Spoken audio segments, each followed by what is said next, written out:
श्री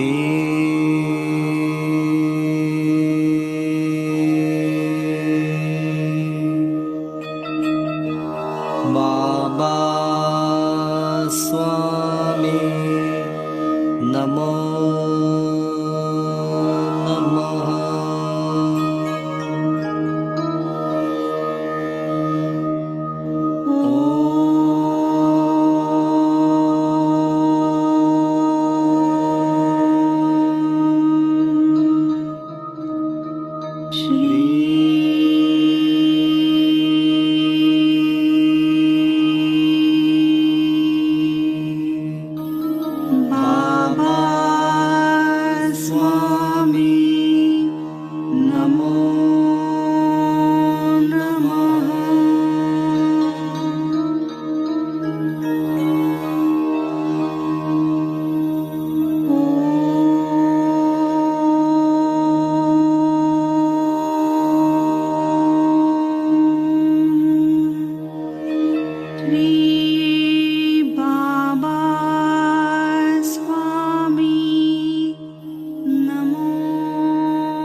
सभी पुण्यात्माओं को मेरा नमस्कार।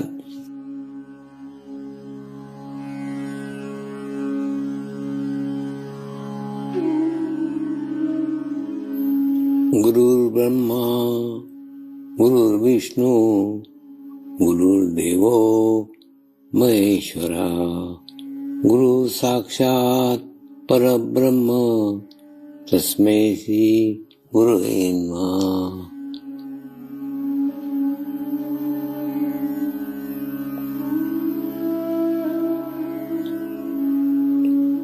ध्यान की उस स्थिति में जाएंगे जहाँ शरीर भाव पूर्णतः समाप्त हो जाता है।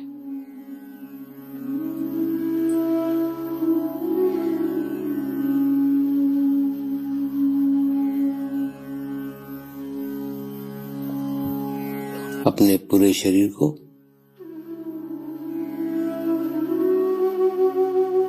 पूर्णतः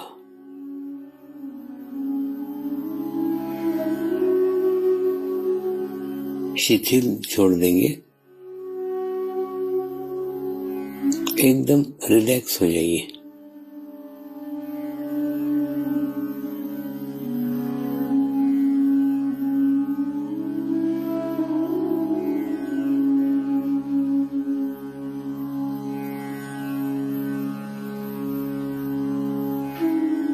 मेरे साथ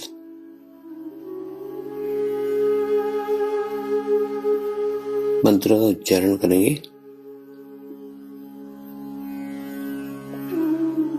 मैं एक पवित्र आत्मा हूँ।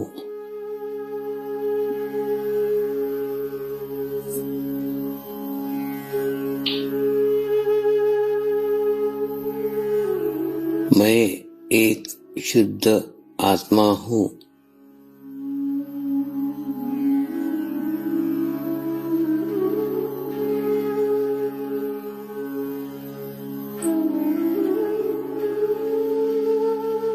मैं एक पवित्र आत्मा हूँ।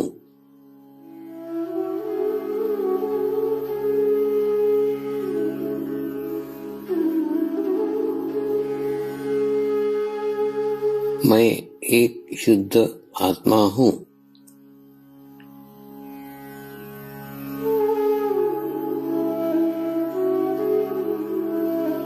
मैं एक पवित्र आत्मा हूँ।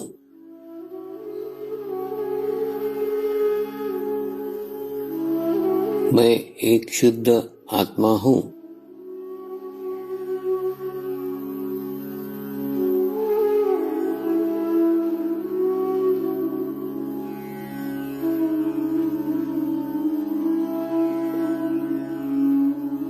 अब इसी आत्मा भाव को बनाए रखते हुए गुरु मंत्र का उच्चारण करेंगे।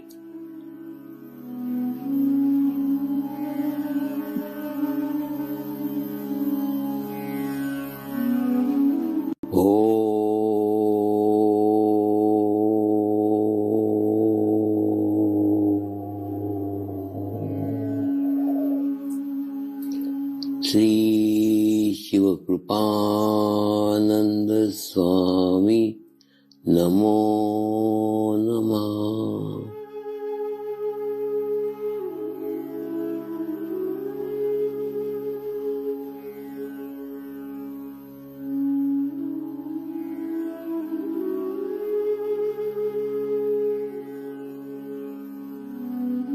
ओम श्री शिव कृपानंद स्वामी नमो नमः।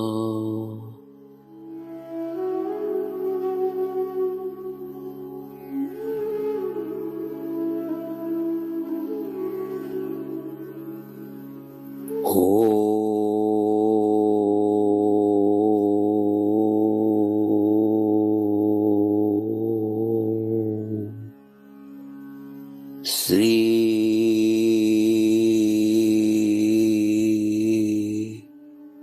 शिव कृपानंद स्वामी नमो नमः।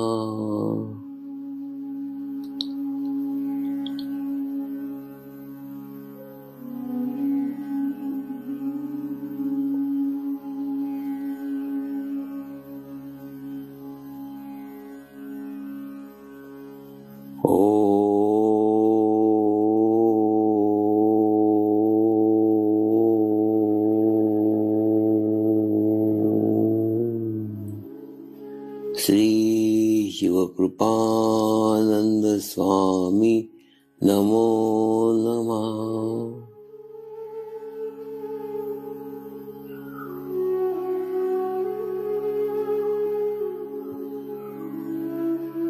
ओम श्री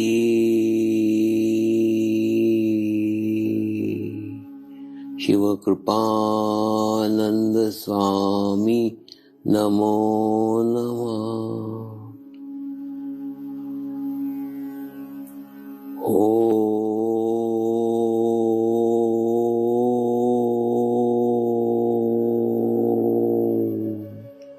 श्री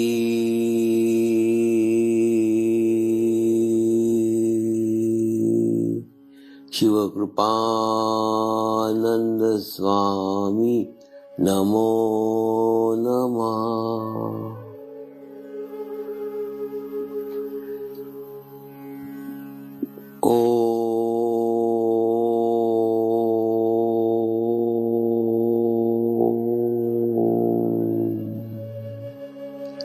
श्री शिव कृपानंद स्वामी नमो नमः।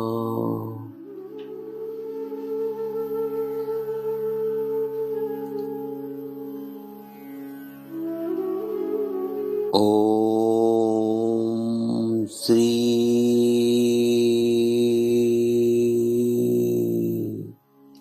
शिव कृपानंद स्वामी नमो नमः।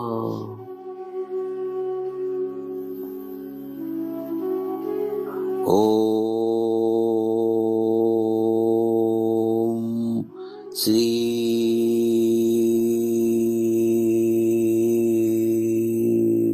शिव कृपानंद स्वामी नमो नमः।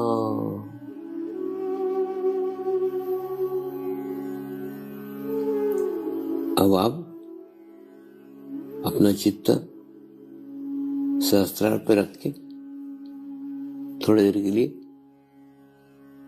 ध्यान में जाएंगे।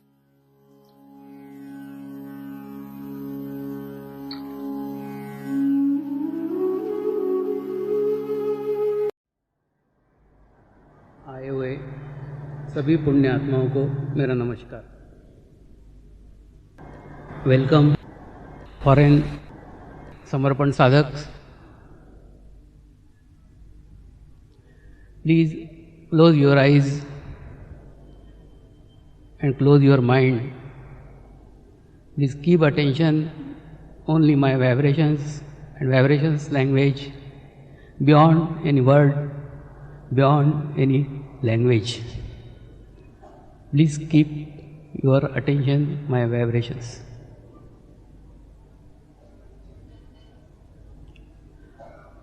भारतीय संस्कृति में अतिथि देवो भव कहा गया है।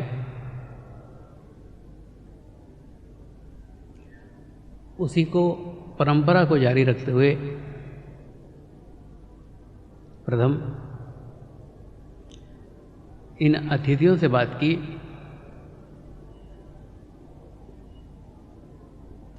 सत्य की खोज जर्मनी से शुरू हुई थी। सत्य की शुरुआत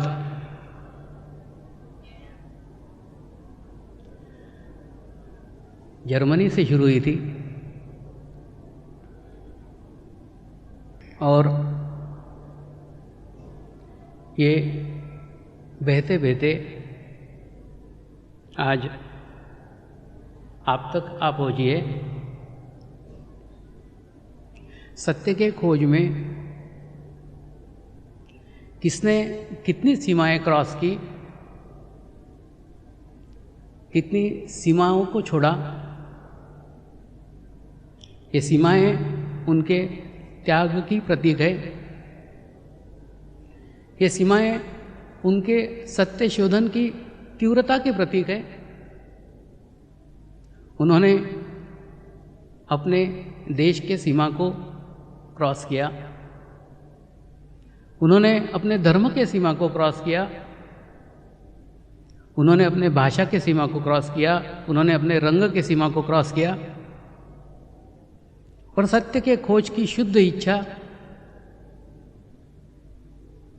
उन्हें इस नवसारी तक ले आई है, जिन्होंने कभी भारत देखा ही नहीं था, लेकिन सत्य की खोज, सत्य की आकांक्षा उन्हें नवसारी तक ले आई। सत्य जानना इतना आवश्यक समझा गया। ये गुरु पूर्णिमा अपने मार्ग की, अपने पंथ की चौथी गुरु पूर्णिमा है। भारतीय संस्कृति में शरीर से आत्मा बनने को 3 दिन लगते हैं। यह 3 का आंकड़ा बड़ा ही महत्वपूर्ण है। ठीक इसी प्रकार से 3 गुरु पूर्णिमा के बाद यह चौथी गुरु पूर्णिमा पंथ के लिए एक फाउंडेशन, पंथ के लिए एक आधार मजबूत करेगी। पंथ आप ही लोगों पे टिका हुआ है। जब तक आपका आधार मजबूत नहीं होता,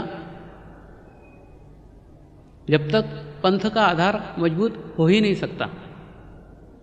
इसलिए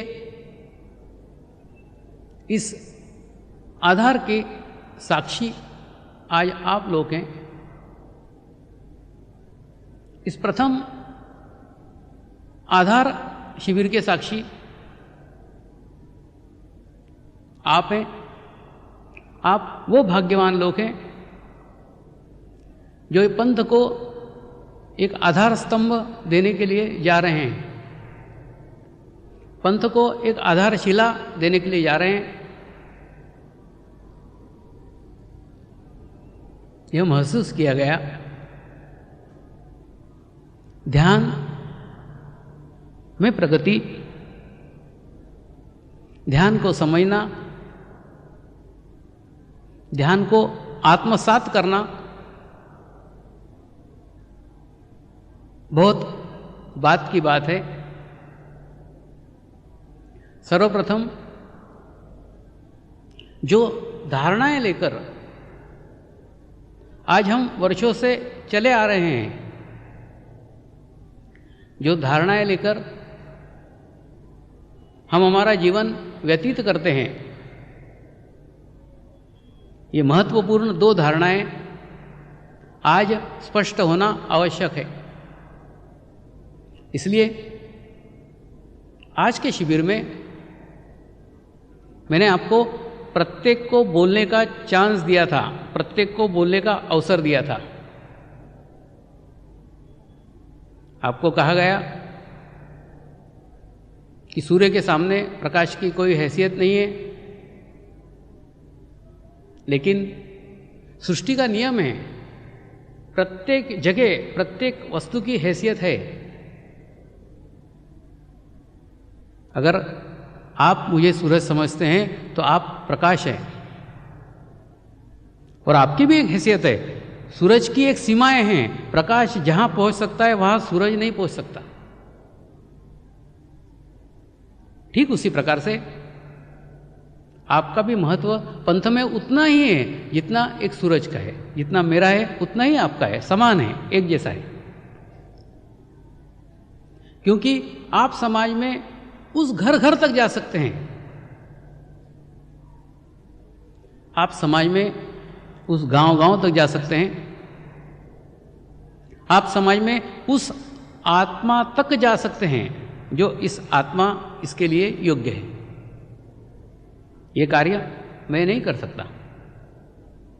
इसलिए जिस प्रकार सूरज सब जगह नहीं जा सकता, उसकी एक सीमा है, ठीक उसी प्रकार से प्रकाश सीमाओं से परे है।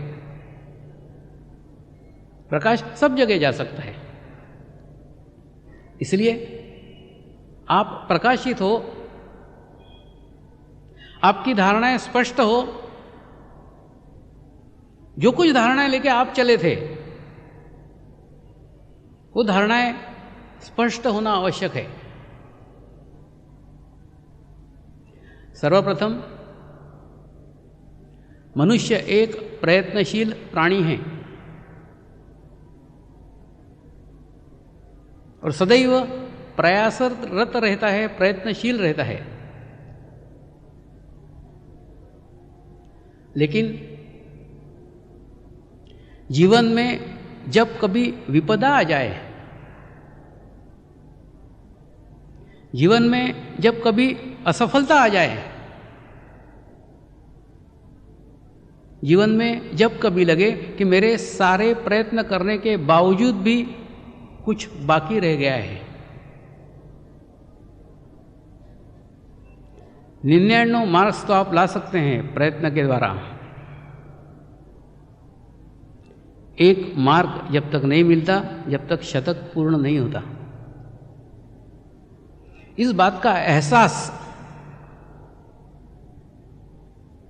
जब आपको आपके जीवन में आता है,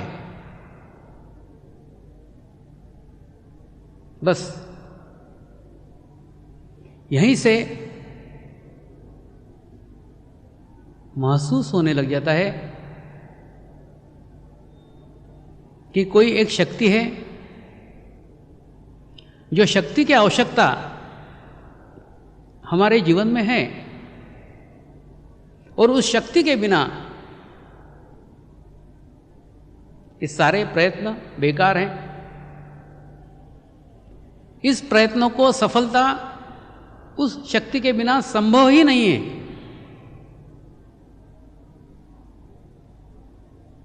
ये असफलता, ये विपदा, ये कष्टकारी स्थिति, ये बाधा आपके जीवन में एक नव जीवन की ओर संकेत करती है। कई साधक इस मार्ग में समस्या के कारण आए, कई साधक इस मार्ग में बाधाओं के कारण आए, कई साधक इस मार्ग में बीमारियों के कारण आए, कई साधक अपने जीवन में असफलता के कारण आए, लेकिन ये सारी बुरी घटनाएं उन्हें ईश्वर की ओर ले गई।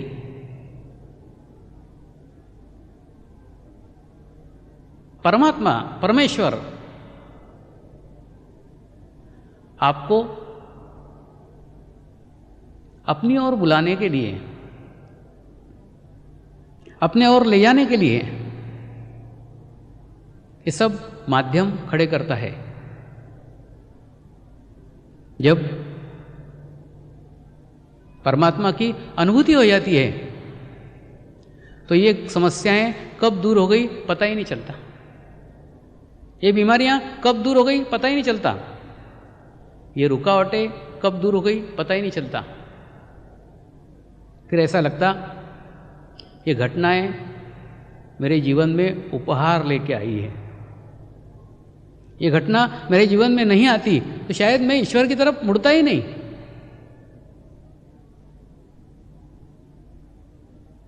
लेकिन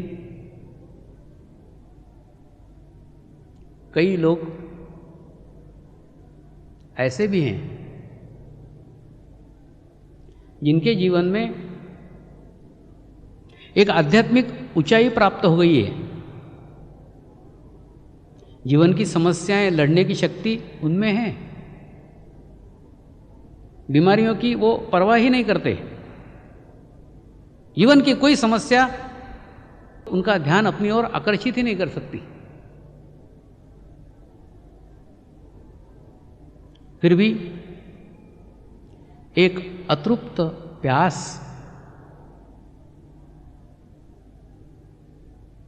उनके भीतर है, उस परमात्मा को खोजने की,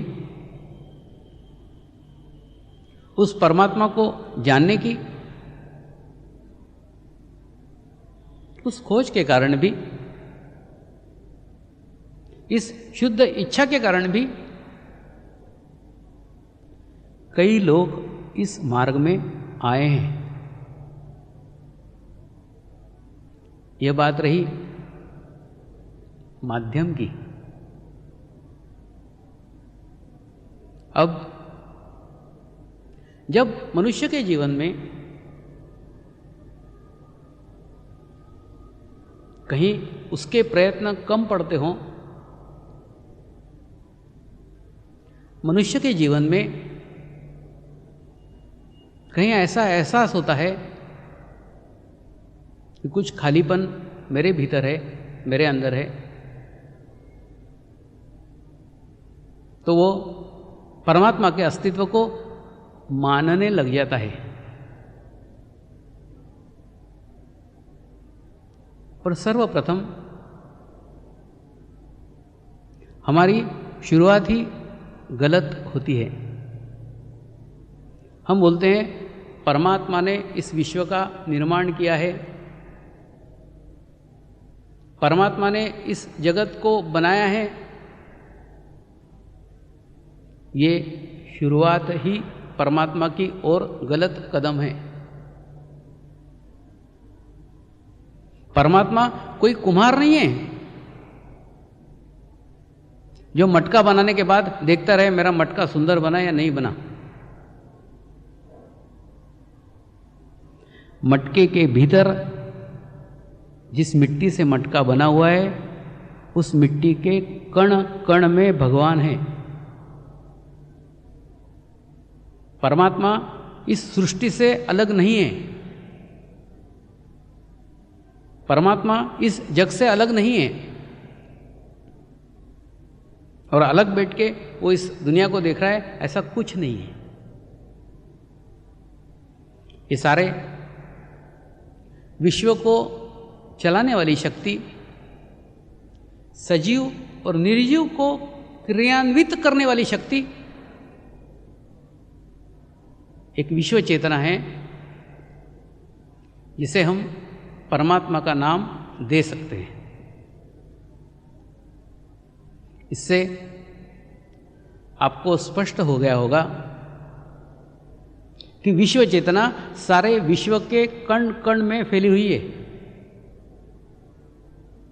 सारे जगत में है, किसी विशिष्ट देश के सीमाओं में बंधी हुई नहीं है। विश्व चेतना देश के सीमा से परे है, विश्व चेतना भाषा से परे है, विश्व चेतना रंग से परे है, विश्व चेतना धर्म से परे है, सारे विश्व में फैली हुई है, सारे विश्व में संचालित है, सारे विश्व का संचालन वो कर रही है।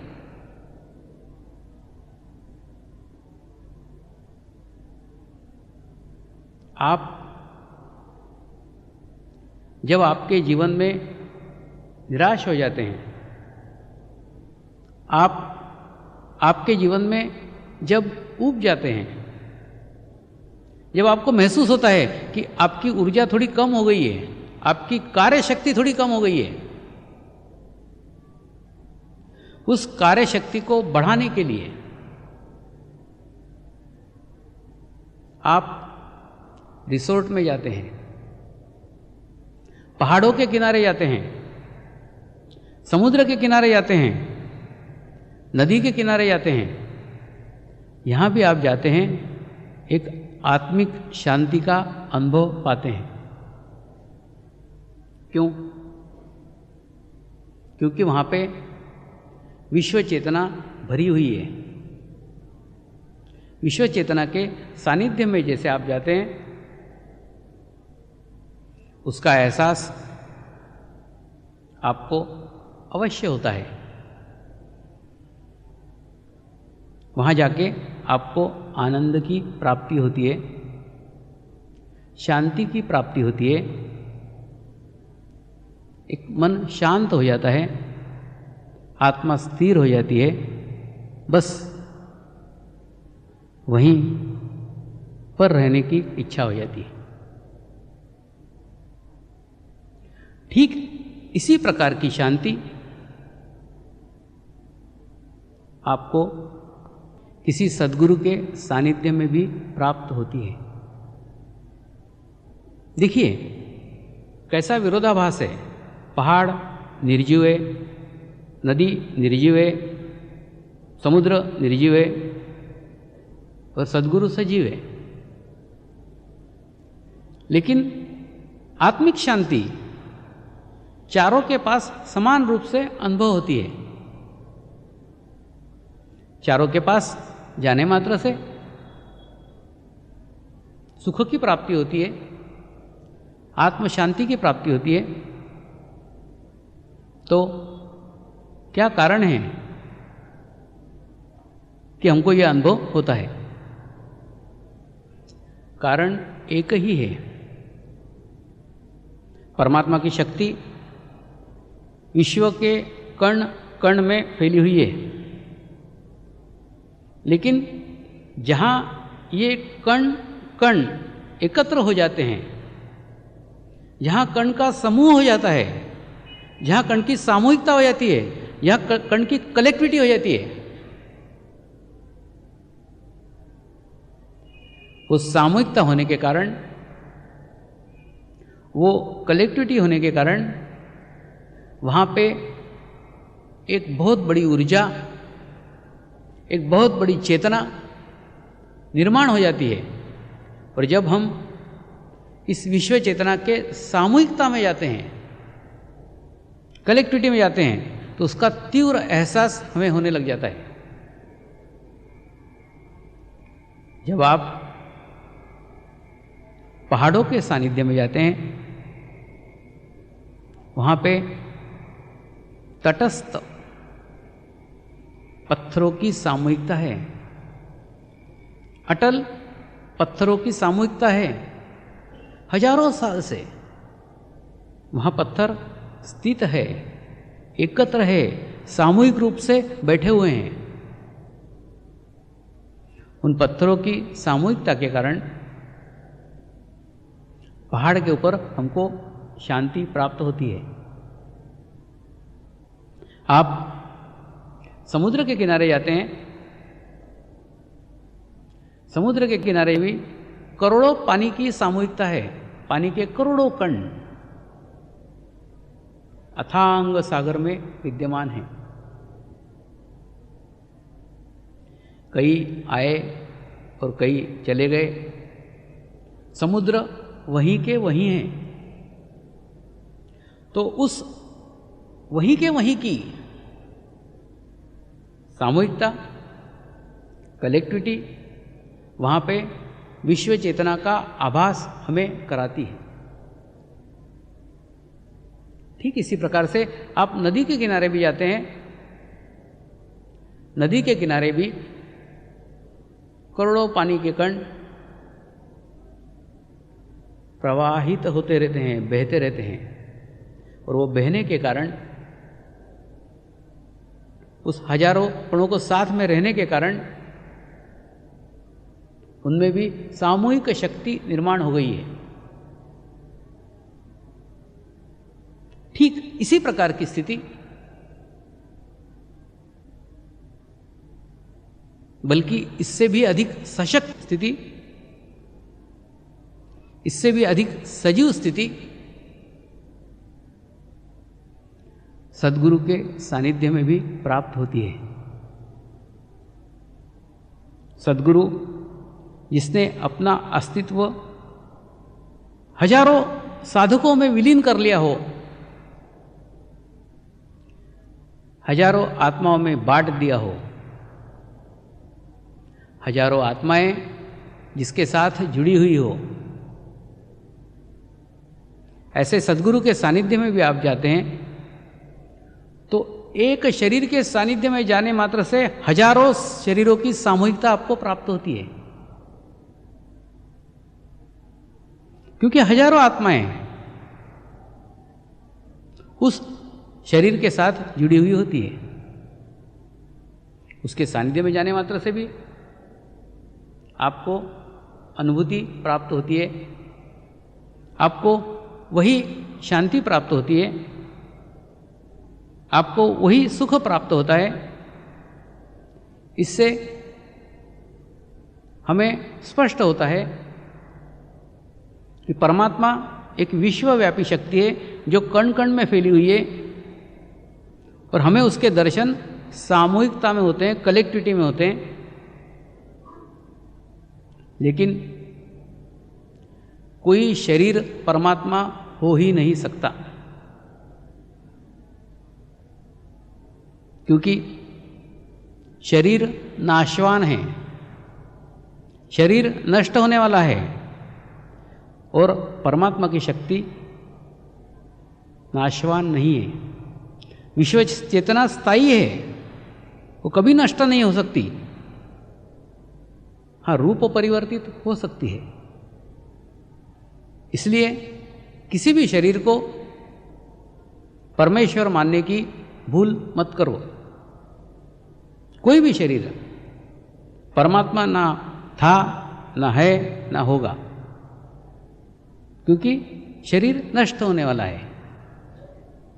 कई लोग अपनी मन की एकाग्रता के लिए, मन को एकाग्र चित्त करने के लिए अपने सद्गुरु को ही परमात्मा मान लेते हैं। मान लेना मन की मनोदशा है, लेकिन सद्गुरु कभी परमात्मा हो नहीं सकता, क्योंकि सद्गुरु शरीरधारी है, शरीर नष्ट होने वाला है, और नष्ट होने वाली चीज विश्व चेतना कभी नहीं हो सकती।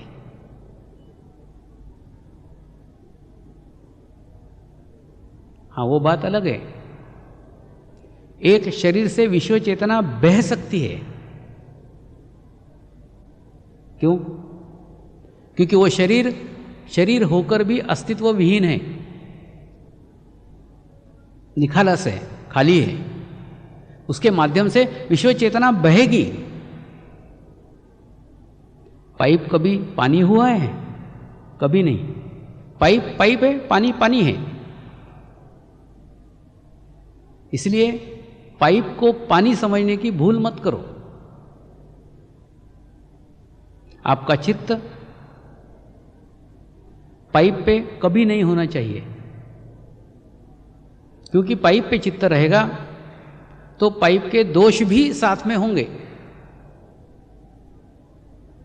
पाइप प्लास्टिक का होगा, टूटेगा, कपड़े का होगा, फटेगा, लोहे का होगा, जंग लगेगा। मतलब भौतिक स्वरूप जो पाइप का है उसके दोष उस पाइप के साथ जुड़े ही हैं। आपका चित्त पाइप पे नहीं, पानी पे होना चाहिए। ठीक उसी प्रकार से आपका चित्त सद्गुरु पे नहीं, सद्गुरु के भीतर से बहने वाली शक्तियों पे होना चाहिए।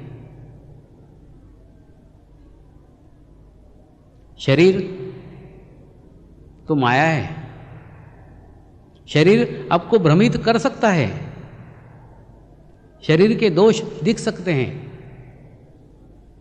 कई विचित्र सद्गुरु रहते हैं, उनके पास आप जाओगे वो गंदी गंदी गालियां देना शुरू करेंगे। कोई सद्गुरु ऐसे हैं जिनके पास जाओगे वो पत्थर मारेंगे। यानी ये दोष देख के उनके पास कोई आएगा नहीं।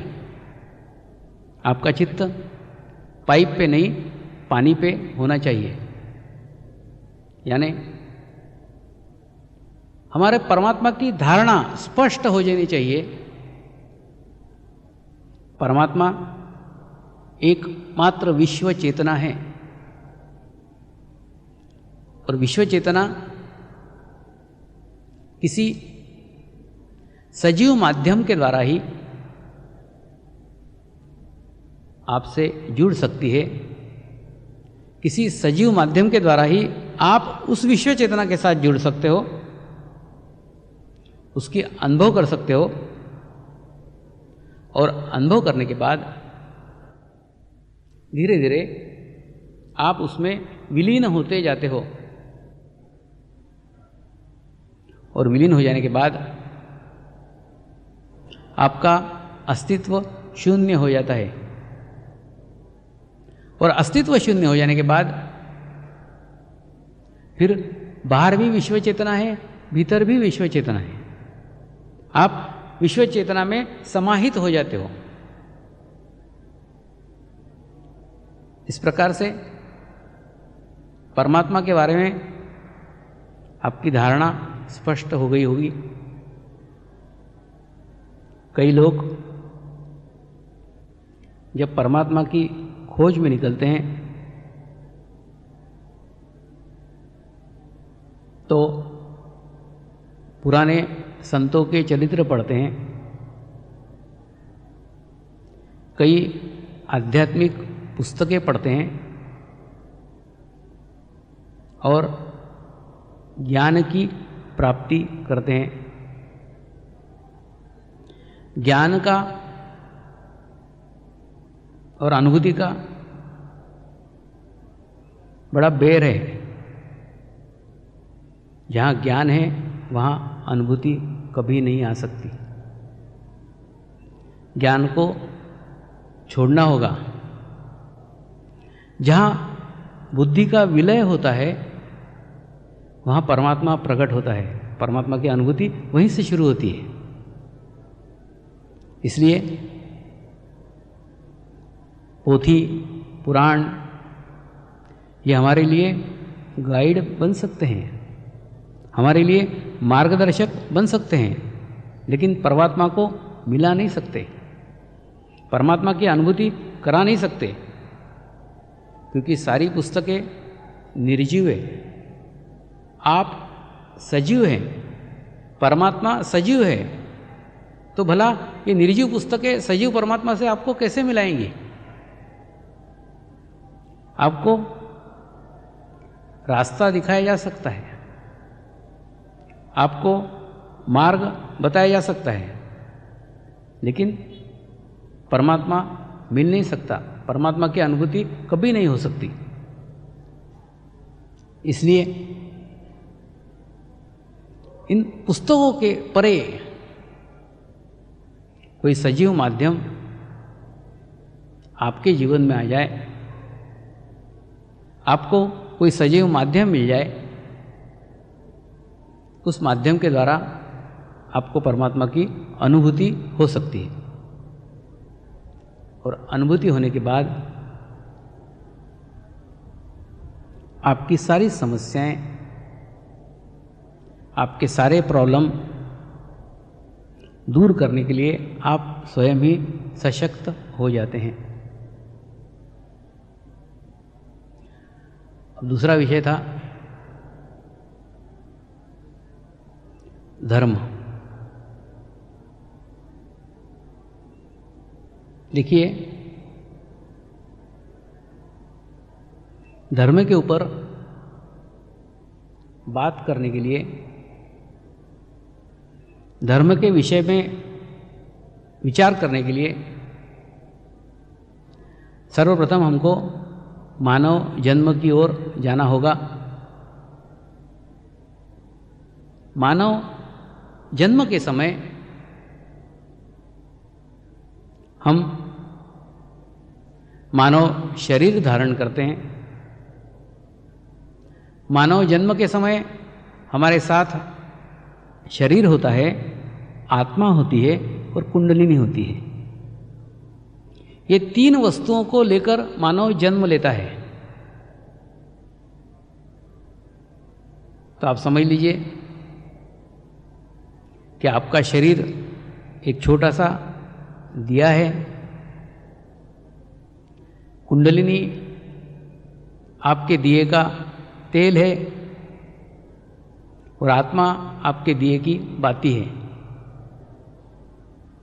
आपके पास सब मौजूद है, तेल मौजूद है, दिया मौजूद है, बाती मौजूद है, लेकिन दिया प्रकाशित नहीं है। इस संसार में हजारों दिए अप्रकाशित ही चले जाते हैं। उनको प्रकाशित करने वाली अग्नि, उनको प्रकाशित करने वाली ज्योति उनके जीवन में आती ही नहीं है। ऐसे दीपक को आप किसी अन्य दीपक का फोटो दिखा दो,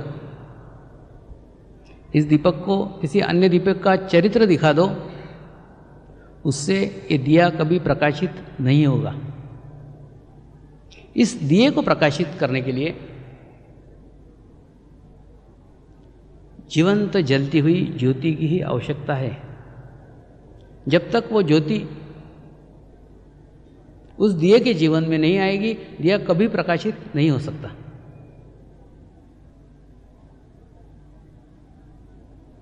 जिस घर में हमने जन्म लिया है वो घर मनुष्य का है।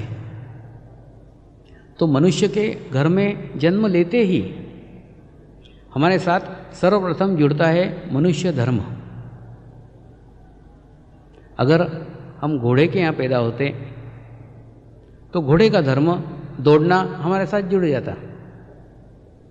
कुत्ते के यहाँ पैदा होते तो कुत्ते का वफादारी का धर्म हमारे साथ जुड़ जाता।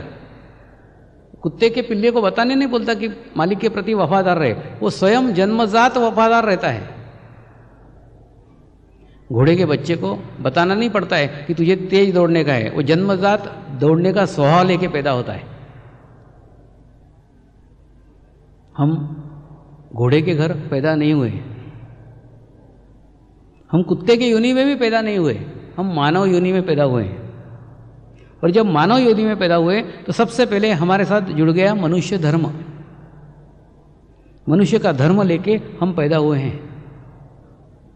बाकी सारे धर्म आपके ऊपर रखे गए हैं, आपके साथ जुड़े हुए हैं, आप लेकर नहीं आए हैं। और ये धर्म लेना आपकी मजबूरी है, आपका चॉइस नहीं है, आपकी इच्छा नहीं है। आपके पिताजी का जो भाई है वो आपका काका हो गया। आप काका माने या ना माने, वो काका है ही, उसको आप नकार नहीं सकते और वो आपको भी नकार नहीं सकता। ठीक उसी प्रकार से जिस घर में मैं जन्म लिया वो घर का धर्म आपके साथ जुड़ ही गया। आप लेना चाहो नहीं लेना चाहो, कोई नहीं, लेना ही पड़ेगा। तो ये बाहर से जोड़ा हुआ धर्म है। असली धर्म, सत्य धर्म मनुष्य धर्म है, उस मनुष्य धर्म को लेकर आप पैदा हुए हैं। दूसरा, धर्म को मैं एक सजीव ज्ञान की संज्ञा देता हूं।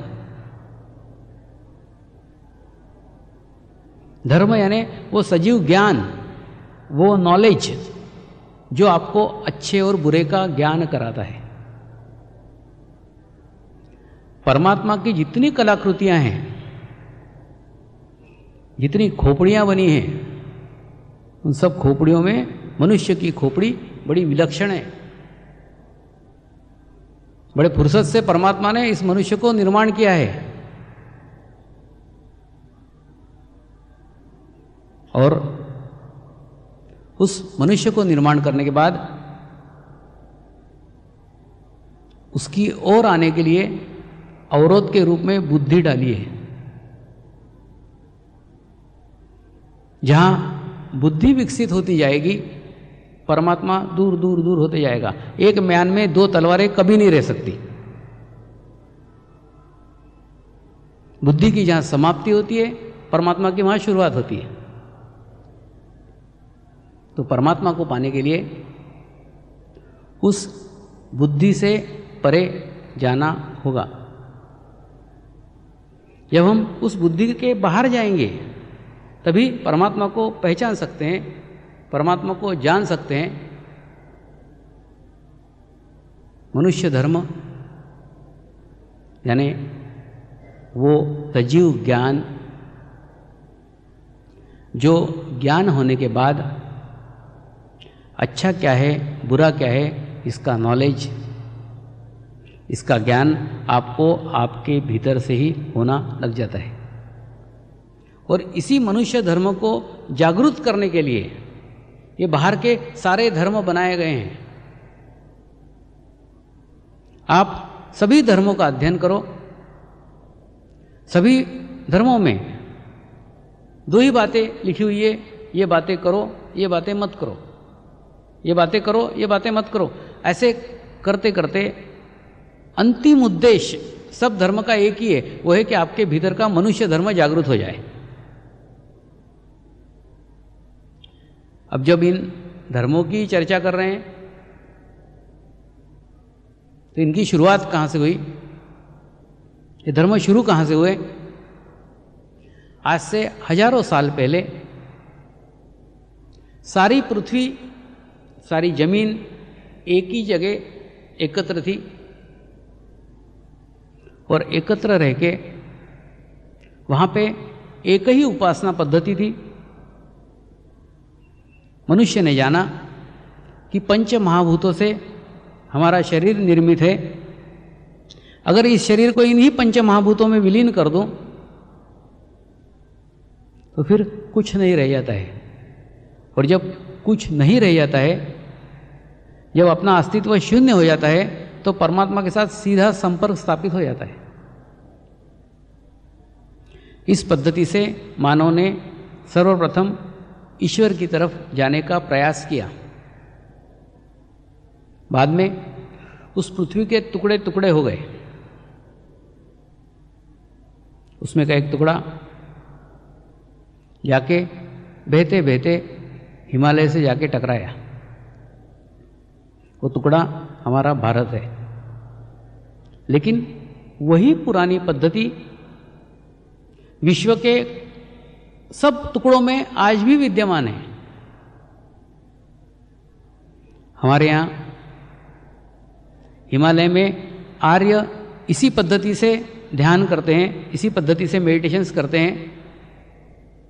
वेल्स में ड्रविड्स इसी पद्धति से मेडिटेशंस करते हैं, इसी पद्धति से ध्यान करते हैं। अमेरिका में आज भी रेड इंडियन इसी पद्धति से ध्यान करते हैं। ऑस्ट्रेलिया में, न्यूजीलैंड में इसी पद्धति को अवलंब किया जाता है। इसी पद्धतियों का अवलंब करके किसी ने अपने आप को शून्य तक पहुंचाया, निखालस किया, खाली किया। और खाली करने के बाद विश्व चेतना उसके मुख से प्रकट होने लग गई, उसके भीतर से बहने लग गई। उसने अपने अनुभव कथन किए, उसने अपने उपदेश दिए, और वही अनुभव, वही उपदेश बाद में धर्म कहलाए, बाद में नियम कहलाए, वो व्यक्ति परमात्मा कहलाए। लेकिन उस समय वो सिर्फ सद्गुरु थे, जिन्होंने अपने आप को विश्व चेतना का माध्यम बना लिया था।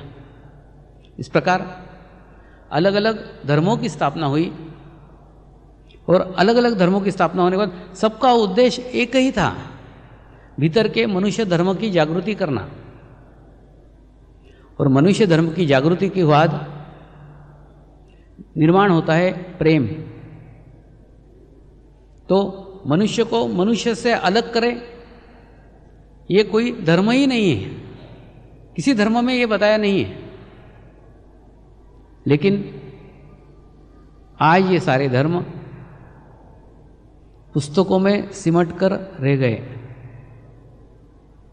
फिर जिसने जैसा चाहा उसकी व्याख्या की, जैसा चाहा अपने स्वार्थ के लिए उसका इस्तेमाल किया, उसका उपयोग किया। आप कल्पना कीजिए एक ऐसे विश्व की, जिस विश्व में परमेश्वर का स्वरूप विश्व चेतना जैसा हो, और धर्म मनुष्य धर्म हो, मनुष्य धर्म जागृति के लिए हो, तो विश्व के कई विवाद, कई समस्याएं हल हो जाएगी, और विश्व में आनंद ही आनंद रहेगा। आप किस धर्म में जन्म लिए, यह आपके हाथ में नहीं था।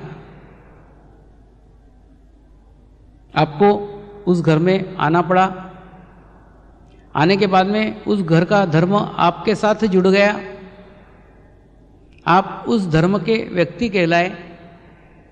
ये सब बातें घटित हो गई, इसमें आपका कोई रोल नहीं था, आपकी कोई इच्छा नहीं थी। तो ये धर्म आज ईश्वर की खोज में आपके लिए साधक भी बन सकता है और आपके लिए बाधक भी बन सकता है। अपने धर्म को आप जैसा इस्तेमाल कर सकते हैं। आप कल्पना कीजिए एक बहुत बड़े मकान की, जिस मकान को जाने के लिए अलग अलग सीढ़ियां बनी हुई है। सब सीढ़ियों से उस मकान तक पहुंचा जा सकता है। आप सीढ़ी पर से चढ़कर मकान तक पहुंच गए तो आप मकान में पहुंचे हुए कहलाएंगे। ठीक उसी प्रकार से मकान परमात्मा है, सीढ़ी आपका धर्म है।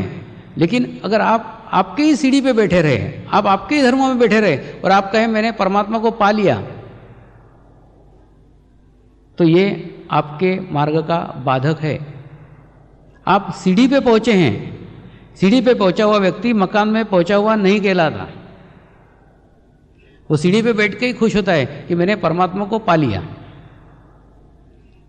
और अगर इस सीढ़ी को चढ़ने के लिए आपने इस्तेमाल किया तो आप मकान तक पहुंच सकते हैं। मतलब आपको आपके धर्म के सीढ़ी के ऊपर चढ़ना होगा। जब आप ऊपर चढ़ेंगे तभी परमात्मा की अनुभूति, परमेश्वर की प्राप्ति, विश्व चेतना से एकरूपता आपको प्राप्त हो सकती है। लेकिन सीढ़ी को छोड़ना होगा, आपके धर्म के ऊपर आपको उठना होगा। अगर नहीं उठेंगे नहीं मिलेगा। आपके हाथ में है कि आप जिस धर्म में पैदा हुए हैं उस धर्म को बाधक के रूप में लें या साधक के रूप में लें, आप दोनों ही उसका उपयोग कर सकते हैं। इसलिए उस धर्म को आप सीढ़ी समझिए और परमेश्वर को आप मकान समझिए, तो आप मकान तक पहुंच सकते हैं। तो धर्म यानी वो सजीव ज्ञान जो पुस्तकों से प्राप्त नहीं हो सकता है, वो ज्ञान कोई विद्वान व्यक्ति दे नहीं सकता है। क्योंकि जो विद्वान है उसने पुस्तकें पढ़ी है, और जहाँ पुस्तकें पढ़ी है वहाँ बुद्धि आई, बुद्धि आई तो अहंकार आया, अहंकार आया तो अनुभूति गई। ये सीधा हिसाब किताब है। आपको कोई अनपढ़ निपट गवार ढूंढना होगा जिसने कोई पुस्तकों का ज्ञान प्राप्त ही न किया हो, जो पुस्तकों की भाषा जानता ही न हो, जिसने सजीव ज्ञान सजीव माध्यम से प्राप्त किया हो, सजीव माध्यम में संजोया हो और सजीव माध्यम से दे रहा हो, तो सजीव ज्ञान ही धर्म है। वो सजीव ज्ञान प्राप्त होने के बाद क्या करना चाहिए, क्या नहीं करना चाहिए, क्या होना चाहिए, क्या नहीं होना चाहिए, इसका समस्त ज्ञान आपको आपके भीतर से ही होना शुरू हो जाएगा। लेकिन उसके लिए आवश्यक है वो सजीव ज्ञान, वो जीवंत ज्ञान जो पुस्तकों से प्राप्त नहीं हो सकता है। पुस्तकें आपको मार्गदर्शन कर सकती है, जिस प्रकार से आपको एक गाय का चित्र, गाय का स्वरूप बता सकता है, लेकिन गाय का दूध पीने को नहीं देगा। अगर गाय का दूध पीना है तो आपको उस पुस्तक की गाय से काम न चलेगा, आपको उस गाय के पास जाना होगा जो दूध दे सकेगी, अन्यथा पुस्तक की गाय आपको स्वरूप बता सकती है, अनुभूति नहीं। इस प्रकार से धर्म यानी वो सजीव ज्ञान जो प्राप्त होने के बाद में आपको आपका धर्म भी समझ में आ जाएगा, आपको दूसरे के धर्म भी समझ में आ जाएंगे, क्योंकि सभी धर्मों में एक ही बात कही है, ये करना चाहिए नहीं करना चाहिए, वो सब बातें, सब नॉलेज आपको आपके भीतर से प्राप्त होगा। यानी परमात्मा यानी विश्वव्यापी शक्ति जो विश्व के कण कण में फैली हुई है, और धर्म यानी एक सजीव ज्ञान, जो ज्ञान हमको किसी सजीव माध्यम से ही मिल सकता है। ये दो धारणाएं अपने आप मन में स्पष्ट कर लो तो आपको आगे का रास्ता स्पष्ट और साफ दिखाई देगा और आपकी आध्यात्मिक उन्नति होगी। नमस्कार।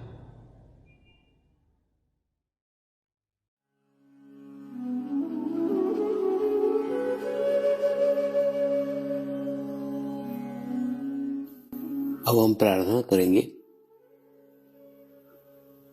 सभी आत्माओं की आत्म उन्नति हो, आध्यात्मिक प्रगति हो, यही हमारी प्रभु से प्रार्थना है। नमस्कार। जय आत्मेश्वर।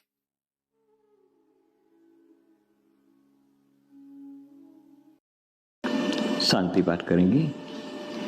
ओम द्यो शांति अंतरिक्षगम शांति पृथ्वी शांति रापः शांतिरौषधयः शांति वनस्पतयः शांति विश्वे देवाः शांति ब्रह्म शांति सर्वगं शांति शांतिरेव शांति क्षमा शांतिरेधि। ओम शांति शांति शांति सर्वारिष्ट सुशांतिर्भवतु।